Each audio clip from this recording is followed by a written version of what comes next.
আসসালামু আলাইকুম। লাজ স্পোর্ট কিচেনে আমি সামিয়া আবারও চলে আসলাম আপনাদের সাথে একটা মজার রেসিপি শেয়ার করার জন্য। চা তো কতই খেয়েছেন, এরকম ভাজা চা কি কখনো খেয়েছেন? যদি এই চা একবার খেয়ে থাকেন তাহলে সত্যি এই চায়ের পুরো প্রেমে পড়ে যাবেন। তাহলে চলুন দেখে আসা যাক এই মজার চাটা কিভাবে তৈরি করতে হয়। তার আগে যারা আমার ভিডিওটা ইউটিউব থেকে দেখছেন তারা অবশ্যই আমার চ্যানেলটা একটা সাবস্ক্রাইব করে দিবেন, আর যারা ফেসবুক থেকে দেখছেন তারা আমার ভিডিওটা একটা শেয়ার করে দিবেন।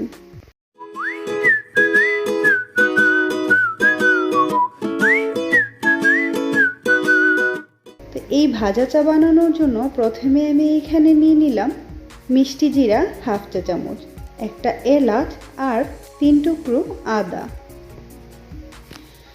এইগুলোকে আমি একটু থেতো করে নিব। তো এগুলোকে এরকম একটু থেতো করে নিলেই হবে, একদম মিহি করা ফেলা যাবে না, আধা ভাঙা করে নিলেই হয়ে যাবে। তো এখন চুলে একটি প্যান বসিয়ে এতে প্রথমেই দিয়ে দিব আমি চা পাতা। আমি এখানে 2 কাপ চা বানাবো, তার জন্য আমি দিয়ে দিলাম প্রায় 2 টেবিল চামচ পরিমাণ চা পাতা। আমি চা পাতাটাকে একটু নেড়েচেড়ে ভেজে নিব। আমার চুলাটা কিন্তু শুরু থেকেই ধরিয়ে নিয়েছি। এগুলোকে 2-1 মিনিট ভেজে নেওয়ার পর এখন আমি দিয়ে দিব চিনি।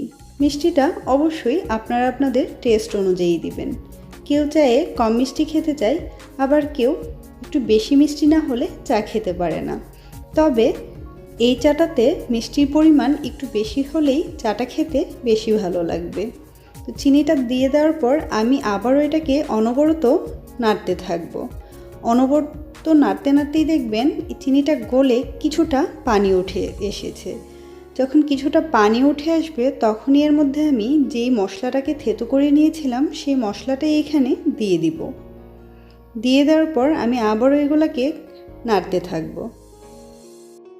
যখন এটা থেকে কালার ছাড়তে শুরু করবে তখনই এর মধ্যে আমি দিয়ে দিব আগে থেকেই জাল করে নেওয়া গরুর দুধ, অথবা আপনারা পাউডার দুধ গুলিয়ে নিয়েও এটা তৈরি করতে পারবেন।